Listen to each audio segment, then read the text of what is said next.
Welcome to the Real Journey of the Entrepreneur. The journey of any entrepreneur begins with a decision, then writing down your vision, then the execution of that vision. It is not for the faint of heart. It is for those who understand how powerful your mind is and that you can truly create the life that you deserve. It does require a unique formula that includes belief in yourself, a lot of consistency, connecting with an OG, a lot of tears, missing out on a few events and things, and taking a whole lot of risks that will allow you to see your vision and dream come to pass. This journey of the entrepreneur is from the perspective of a wonderful mother, a business owner, whose goal is to break generational barriers and normalize the process of wealth building and financial wellness through entrepreneurship, all while creating a social and give back along the way. I am sharing this journey with you and invite you to share this process with me. Let's do this together. It's my own, but you have to feel comfortable to own it. Yeah, absolutely. Right? I will always support you. Thank you.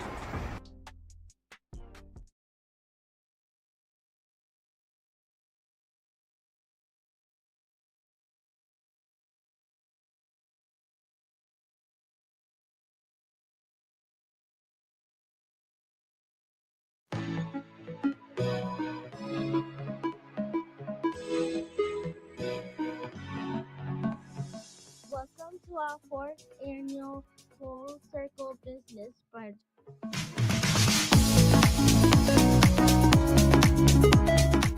This room is small enough but big enough that you can connect with someone. And that is the intention of the Full Circle Business Brunch experience. Being in business is not a competition. We all can win at all levels. We come from a lot of poverty. How do you break out of a scarcity mindset as a small business? If you keep it positive, positive will always keep you. The idea that I'm always broke, I never have enough money. You can easily say, I don't have enough money yet. And that changes how you then move forward with your next financial decision. I'm here to help educate you all on things that you may not have known about, because we find that there's a lot of suffering that goes on when people don't know about stuff. When you're entering into a business relationship, it's still a relationship. So you want to maintain a good rapport with whoever it is that you're transacting with. You're hiring an attorney to not only protect you, but to also be the bad guy in certain situations. We can help you connect to people who are looking for jobs. We have 200,000 people in our job bank. We're here to help the businesses out there. We're doing really the heavy lifting in our economy. This is my fourth time attending this event. Each year it gets better and better. It's really inspiring to see what she's doing for the community and working with the youth. Why I wanted to start my business is because my mom was working too hard, right? I want to have my own business, my own clothing to wear on the street. This is an amazing, amazing event with lots of knowledge for business owners, business starters, and just who's thinking about getting in the industry. Hope this continues to be an annual event for those who want to learn more about business and get into the business space. Thank you for being a part of this transformational experience. A brighter day tomorrow will bring. Oh.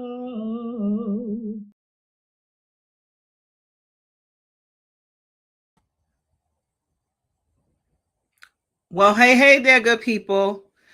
Hello there, good people. I hope that you are doing wonderful, amazing, well, and that you are challenging yourself to be better in every aspect of, guess what? Your dream, your vision, as you are developing yourself within your vision. Welcome to the Real Journey of Entrepreneurship. My name is Anita Pierce, and I'm excited to have you join us today. This show highlights the founders, the dreamers, the visionaries, and that creating businesses or their own economies that create access to different spaces and also changes lives.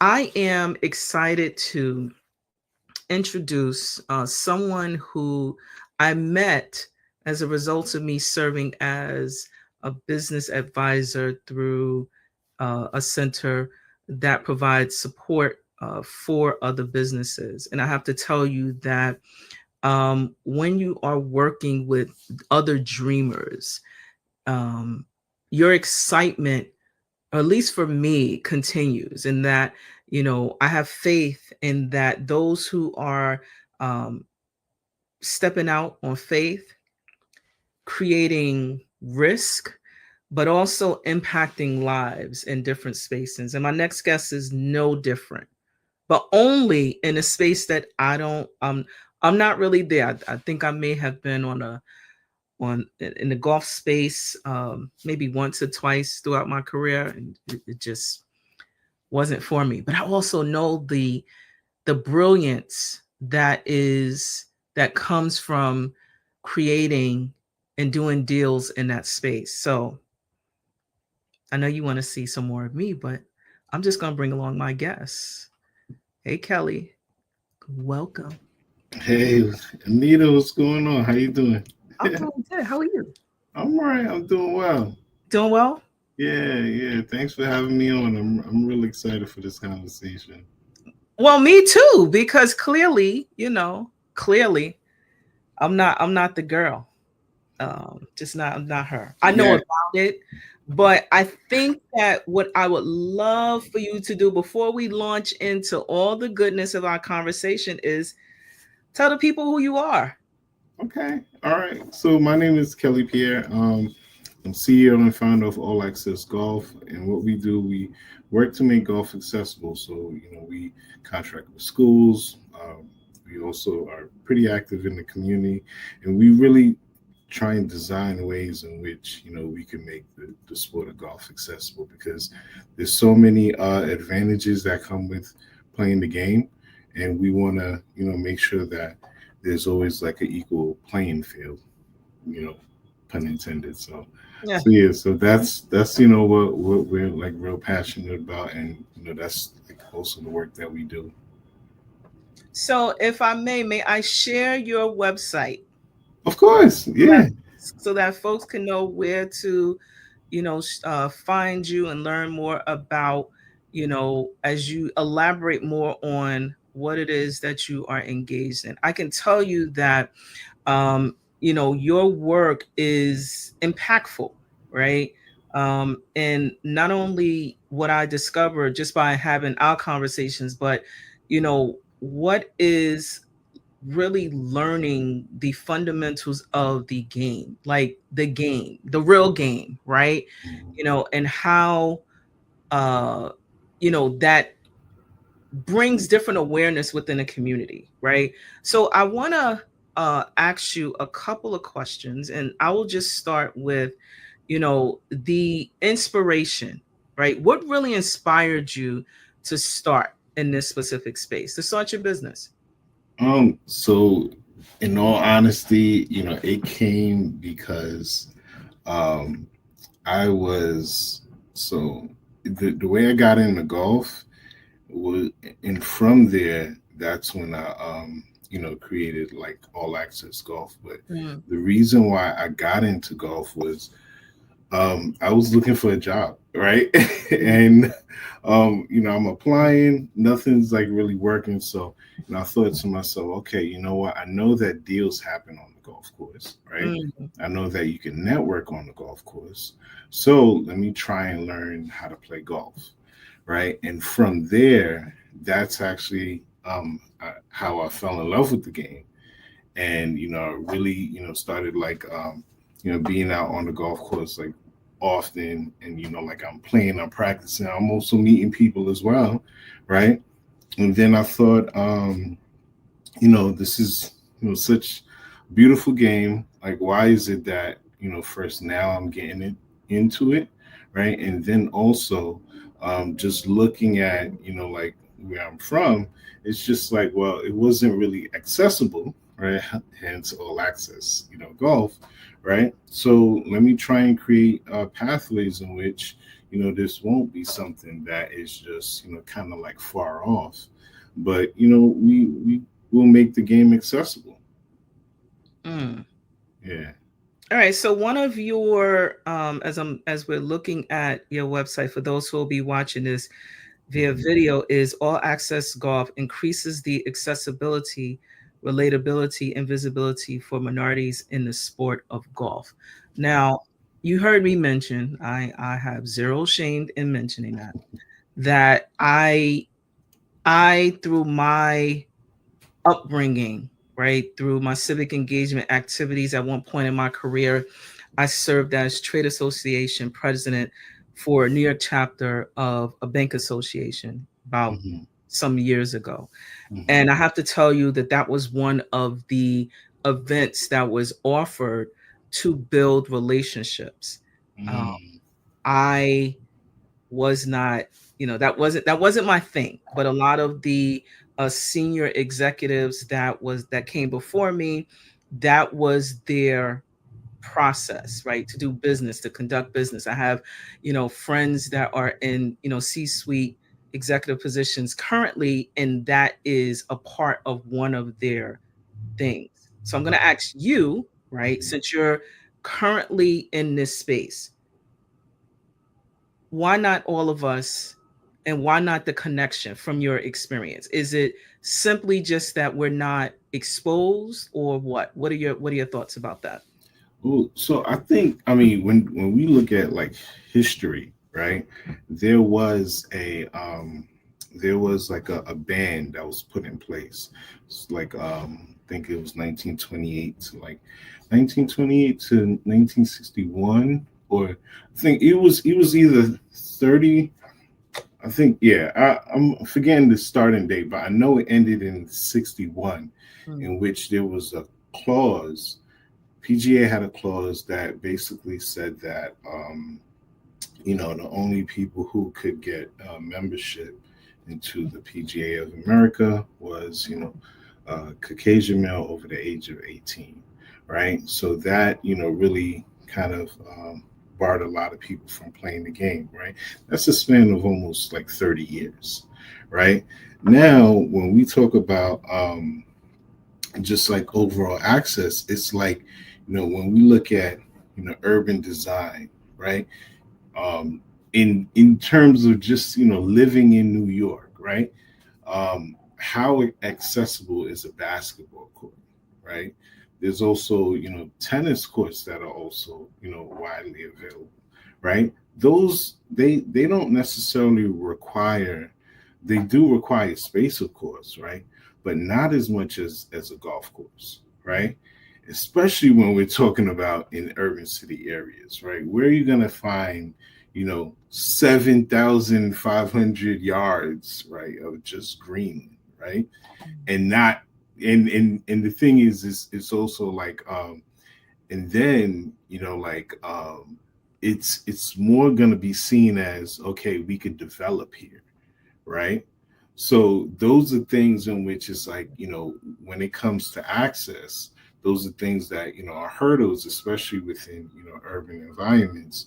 And, that's why it's not necessarily, so, available, right? And then you couple that with the clause as well that, lasted almost 30 years and, really forbid a lot of minorities to, getting into the game. Now you have that, compounded over time, right? So of course it makes complete sense why, it's not as accessible, it's not as popular. It's definitely growing now, and we see that from the numbers of, the pandemic. There's been a huge rise in just like, golf events and things like that. But from there, that's really how, that disconnect like happened. So let me ask you a follow-up question, right? Mm-hmm. So how does the shift and the perception that as a community, that it isn't for specific communities, how do you shift that? Like, what? So I know that you do work with with schools and, doing training that way. What are some of the mindsets? Like, so I am not a youth. I'm not in, a physical, elementary or high school or college even. Like, how do you think that you can shift, or we can collectively shift the perception that it is actually really for us? Right. So there's a quote by Gil Scott Heron where he's like, the revolution will be televised, right? And what he means is the revolution starts in the mind, right? So the thing is that now we need to look at, how do we see ourselves like in this sport, or if we even see ourselves in the sport, right? And I think understanding history, right?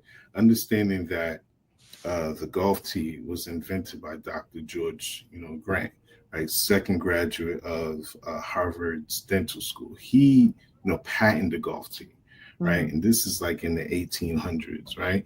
When we understand like the history of, John Shippen being like the first American born golf professional, right, who was teaching the Rockefellers, right, and the JP Morgans. He was teaching them on their game, right, and he was black, right.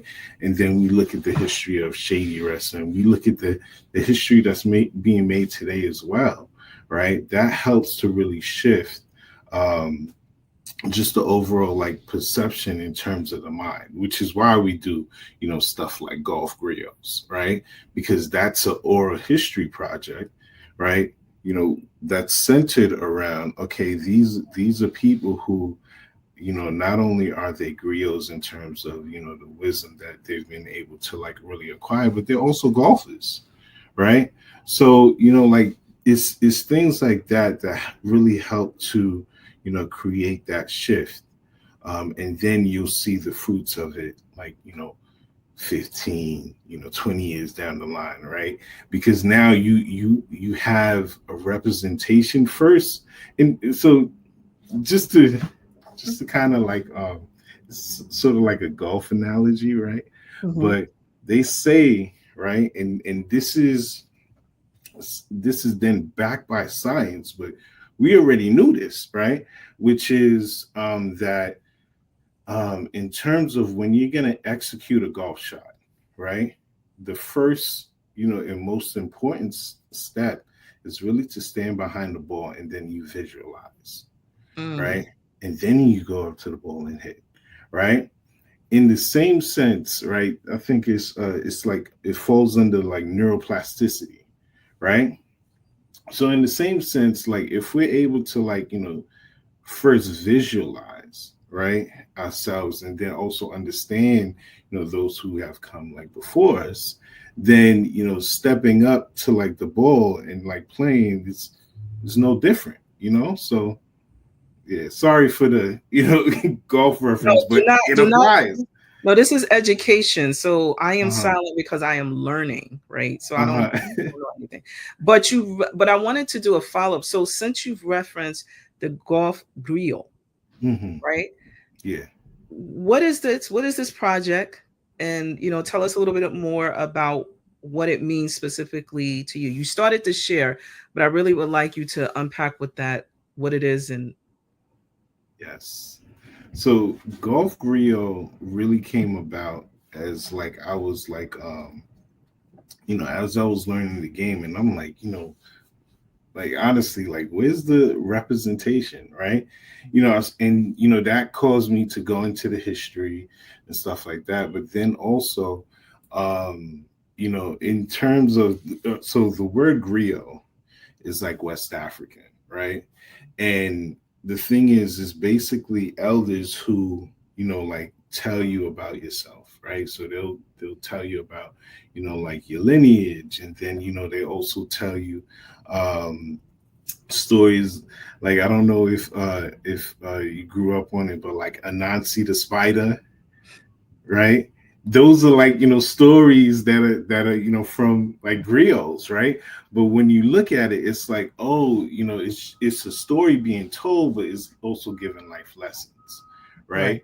So golf as well, is, you know, a sport in which you learn so much about yourself. Like the mentality of a golfer is someone who is, you know, really always focused on improvement, right? And it's a solo game. So let's say even if you win, you know, a tournament, you're still going to be kind of critiquing yourself and be like, you know what, I should have slowed down the putt on hole 16, stuff like that. You get me? So it's this constant chase of, you know, always wanting to improve on yourself, right? And, you know, in the same sense, that's similar to like life, right? You know, like as business owners, right? We want to look at, okay, you know what? How could we, you know, execute this project, you know, more efficiently, right? What are things that, you know, like I could have done better, you know, doing, you know, like, on a project or hosting something, right? You want to look at, okay, what are the systems in place, right? These are things in which it's like, you know, it's like being on a golf course, right? Even though, you know, it's relaxing and it's fun, right? But you always want to get better, right? And say that to say, like, that is that's also like the golf part, right? So when you mix the golf and then also the griot, I see it as sort of like, you know, you getting like 2 lessons, right, in one, right? In like one simple like format, but then you're also getting the representation and like, you know, knowledge from the elders. Yeah. So are you tapping into the OGs, which you are now? Yes, and that's what you said. That's what you said too, right? You're tapping into the OGs, and then you're connecting it, which I guess is a follow-up question. So again, leaning back into the work that you're engaged in community-wise, like how do you connect these or enrich these learning experiences for your student participants specifically? Like in terms of like learning the game, right? Learning the game, or you mentioned about sharing or combining life stories as well. So how does all of that connect? Right. So the thing is that like with I remember it was this one school I went to, right? This was like years ago. I'll never forget it, right?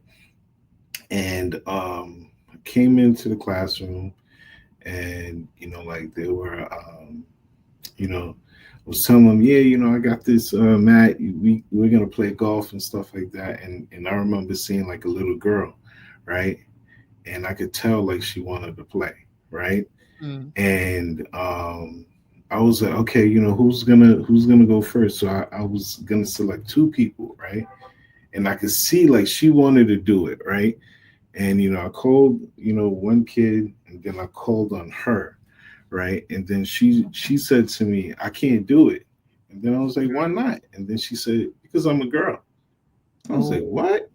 And I was like, wow. This girl was like in the 3rd or 4th grade. Wow. Right?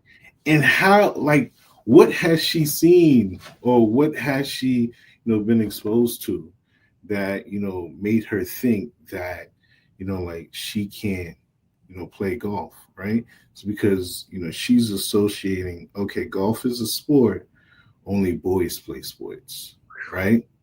So now I'm like, that's not true. I was like, come up here, right?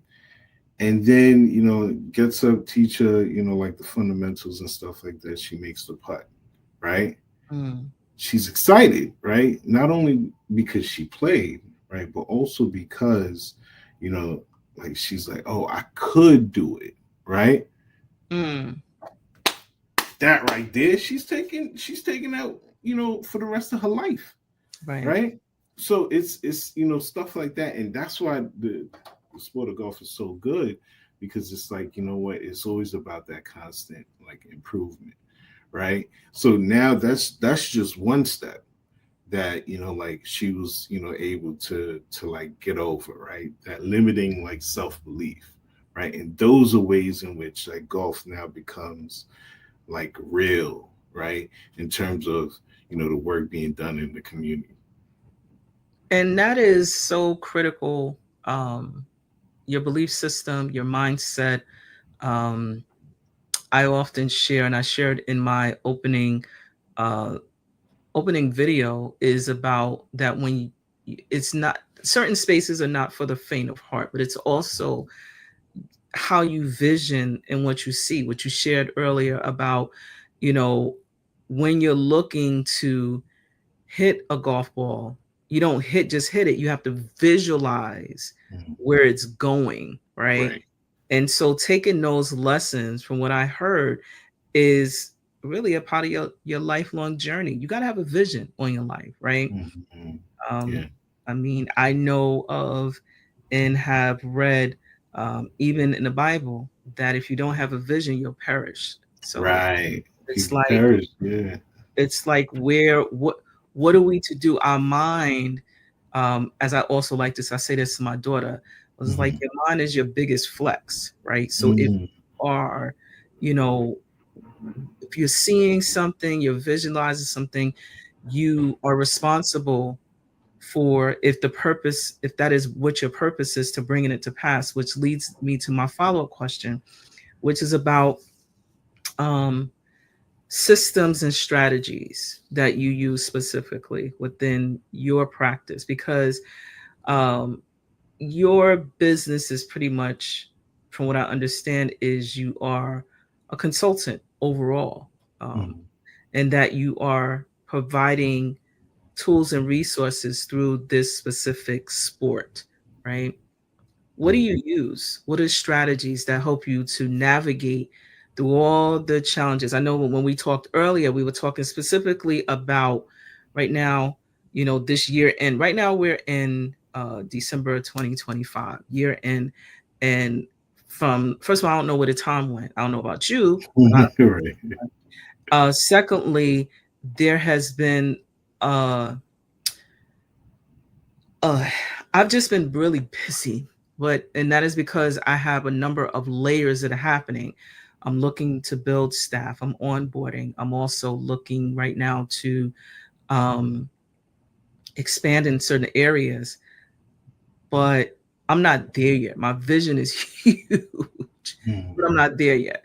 So I share that because, and just curious about, as you are taking, all access golf to the next level, what are you doing to help to maintain stability? So the first thing I really work on is making time to read and learn. Mm, Right. That's the first system I would say, like, to just overall like establish. Right. Whether it's reading books or watching videos, and I mean like more long form video, mm, right? Not necessarily 5-10 minutes or anything like that.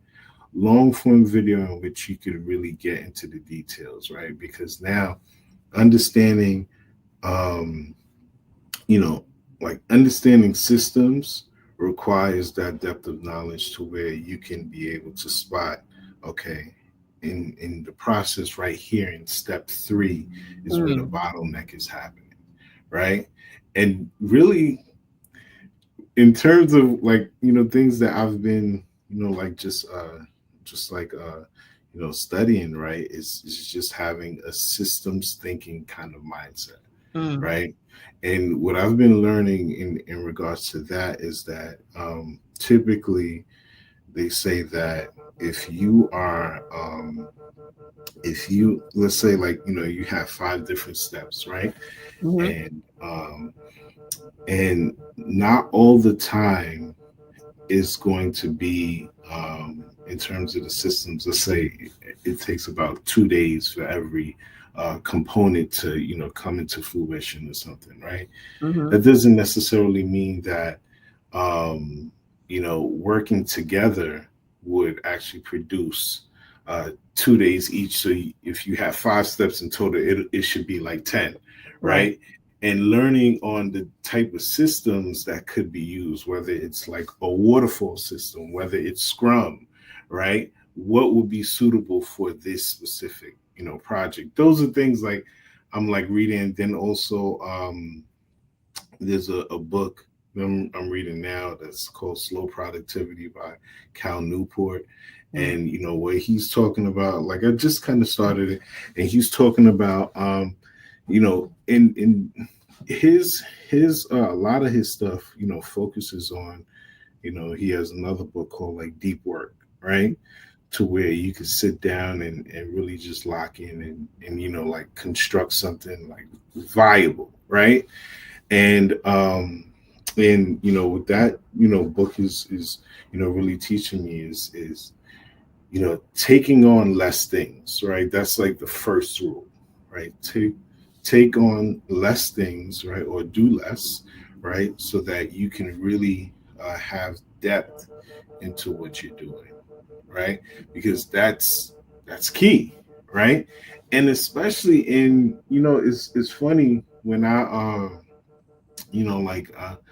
typically with I have interns and things like that, right? And it's interesting to see how even in the age of AI, right? A lot of times you can tell when it's AI, right? Because it's surface, right? It's not depth, right? And like AI it could spit you out something within 2 to 3 minutes, right? Yeah. And you could produce content, you could produce things at a much faster pace for sure, right? But a lot of times, it could lack depth, right?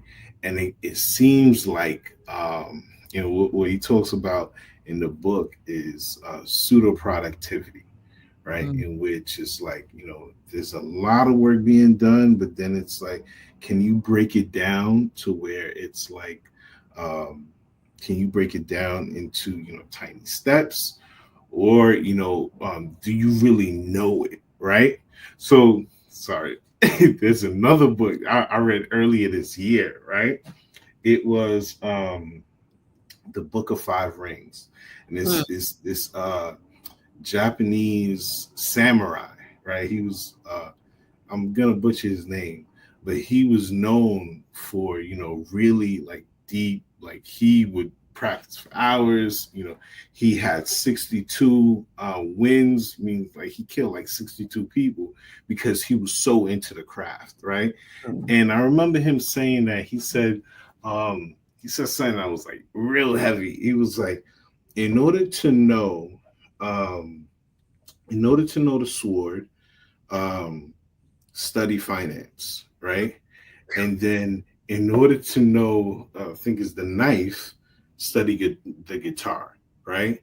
But what he means by that is that when you become so entrenched into your craft, right, you will see it literally in anything, right? And seeing that in anything, meaning like if you're studying the guitar, right, studying the guitar can make you a better samurai. And I was just like, that's heavy. And I get it. I actually couldn't. I'm not a guitar player, but I can see the, to connect the thread that this author was mentioning, and how it can relate to certain aspects of your life and also your vocation, if I want to say it like that. Yeah. So those are like systems is always about learning, learning you make time for that, and then like you'll develop systems based off of what's needed, at the time. Yeah. So I want to transition because we have had such an in-depth discussion about realistic advice, right? For those who are thinking about perhaps doing something similar to what you're doing, or even actually tapping into the golf as an economy, right? Because you can even do procurement there. I've seen a couple of things come across my desk as, how to do access to do business within that space. Give us some advice that you would share to build purpose-driven organizations. Hmm. Hmm. Purpose-driven organizations, especially through golf.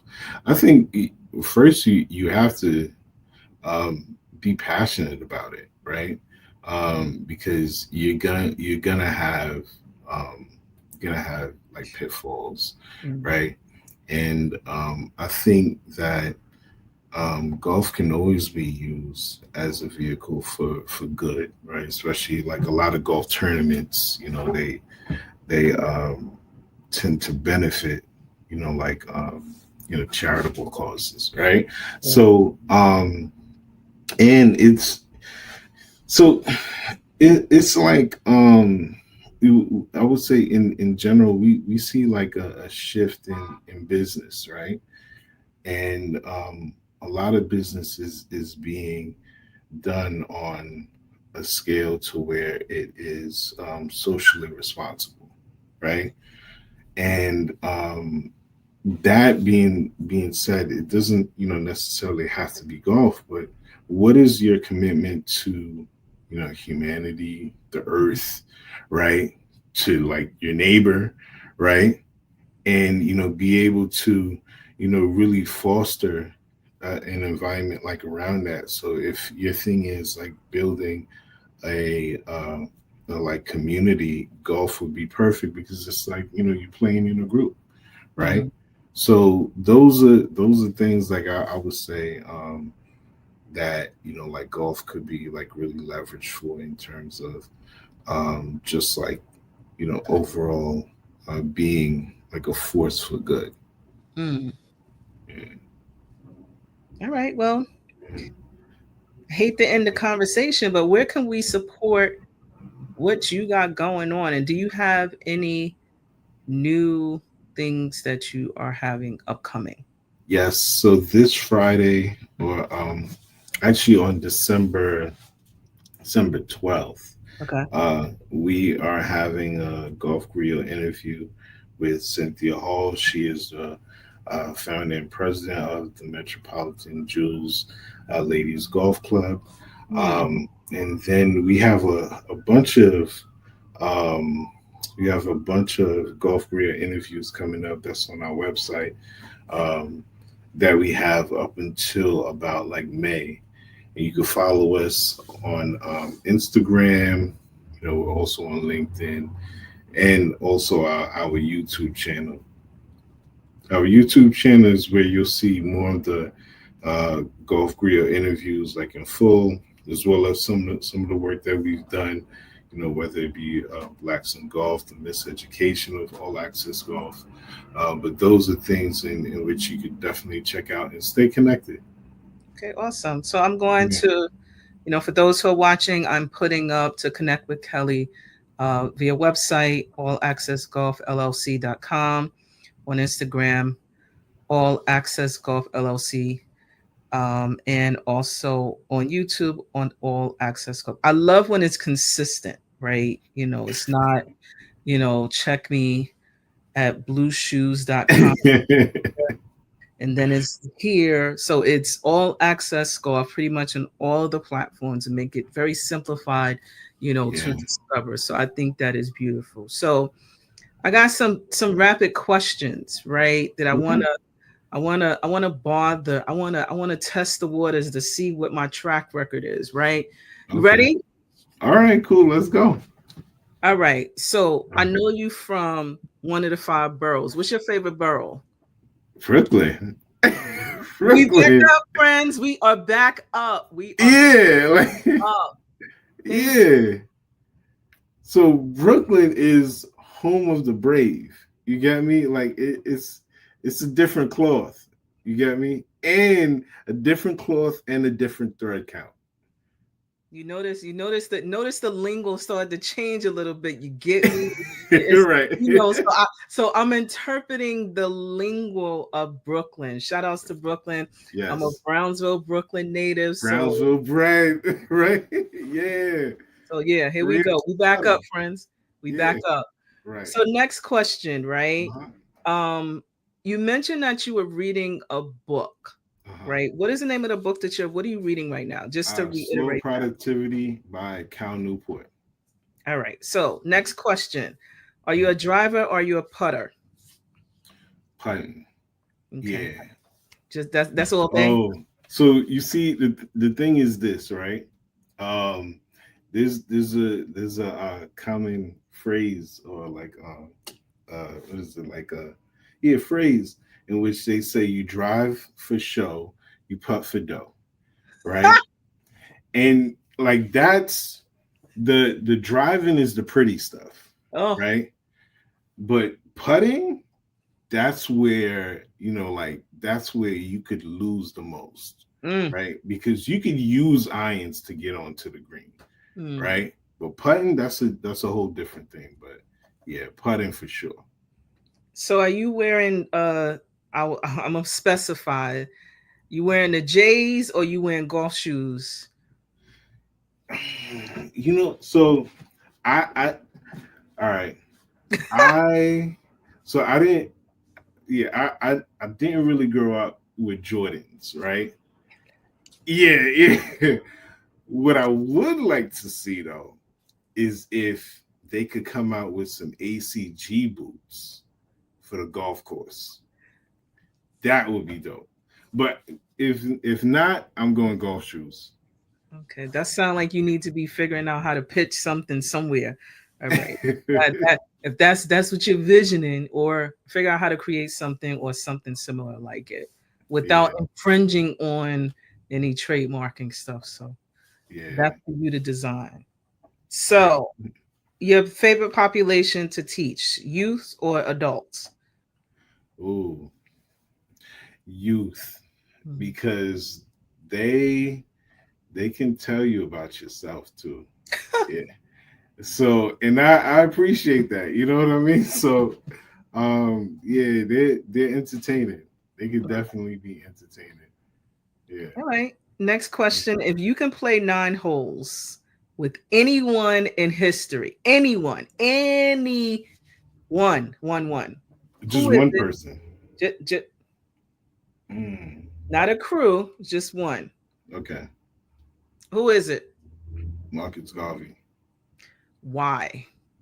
Because what I like about him is like how he in terms of like basically building your own, right? And I like what he did with the Black Star Line, and even though there's the early starts of COINTELPRO and stuff like that, but what he did in terms of revolutionizing the minds of Black people during that time, like the second to that is Elijah Muhammad. You got me? So he led one of the greatest movements, and that's why be able to like just pick his brain and um, yeah, and play with him. That would be cool. That will be cool. Yeah. And Kelley, I want to thank you so much from Thank you. other Brooklynite to Yeah. other Brooklynite, because we back up, because I was very concerned for quite some time. I've had all the boroughs, but I always say Brooklyn is where it's at. Right. And so I want to thank you so much for sharing your vision, your passion, and the real work that you are engaging in around All Access Golf. Thank you for, allowing us to learn from a historical perspective, and that it really is a space where if you're interested, just launch into it. And to our listeners, that it is a space here that we try to provide information. We are having a very light but educational opportunity to be able to learn about something that you did not know. So, Kelley, until such time, see you later. All right. Thank you for joining. All right. Thank you. So, friends, family, thank you for watching today. This is just another episode where we are unpacking aspects of different economies. As I mentioned, Kelley is, inspiring us to get and launch into the space of golf for youth and for adults, but also considering it as another way to build relationships, right? So we always talk about the importance of, connecting the dots in different areas. I saw something recently, as I mentioned, is a request for a proposal specifically for women who are in the space of golf, right? I thought it was fascinating because there was so many opportunities to work in this space: photography, consulting, videographers, those who provide, food services. They're looking to build an economy, that is very specific to this demographic. And I love it, right? I shared it, to a number of individuals who are a part of my network who may be interested in transitioning into that space. So it's all about figuring out what you want to do, how you want to do it. But also what I super love is the fact that, there is a continuum process of improvement through reading, right? Reading is not a lost art. I have been, super excited to become more engaged with different libraries within the city. I'm kind of like a book nerd, and actually really getting back into that space of sitting down and actually reading, and prioritizing, filling my mind with the pages and the lines on books. So with that, I want to share, right, one of the books that I am engaged in is called The Black Family Who Built America, the McKinsacks, 2 Centuries of Daring Pioneers.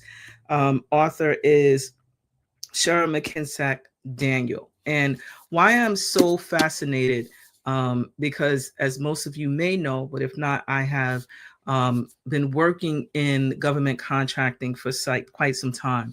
And it has its ebbs and its flows and its challenges. But I was so inspired.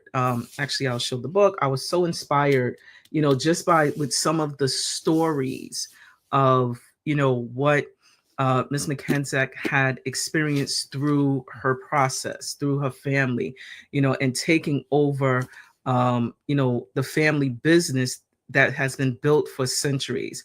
But there was some very, lessons for me, in certain spaces that I am now entering in, that I took the resources and tools from the book that is here. So, if you are, in some downtime, in that, you have, ideas, books are not a lost art. There are a number at an author that I interviewed as well, friend of mine that shared, his personal journey about being diagnosed with a terminal illness, right? So, reading a book, can provide you with, tools and resources to help you to navigate and also answer a lot of questions based upon the author's experience, right? So tap back into the libraries. They're around. Books are, in full abundance.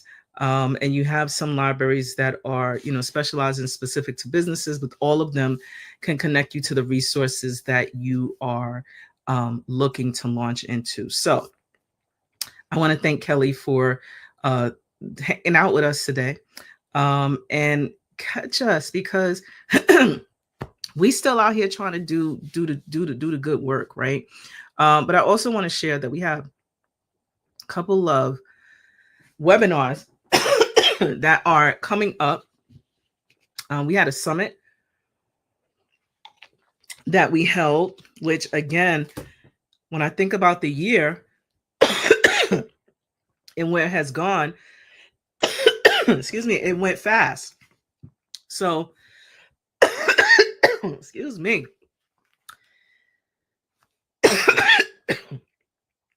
I can tell you that as we are, going through different changes and processes, we have a number of webinars that we have frequently. We have the monthly, and they're all beneficial to those who are entering into the space. So on that note, I want to thank you for joining another episode of the Real Journey of Entrepreneurship. It is so good to have you share this space with us. Please like, share, and follow us. We are on the platforms at 11375. So if you want to connect with us, please be sure to like, share, and follow us. We're at 11375 on all the platforms. And if you are, interested in connecting with us through our webinars, please do not hesitate. You can log in, jump out, and log back in. So I want to thank you so much for taking time to check us out. Take good care. See you again soon. Welcome to 11375. My name is Anita Pierce, and I am your Chief Experience Officer. At 11375, we offer strategic alignment solutions specific to you and your business goals, and also connecting everything with social impact. So if you are looking for a really amazing organization where we help you to focus your strategy and connecting it with social impact, please do not hesitate to reach out to us. We are on all the social platforms, and you can contact us at 11375.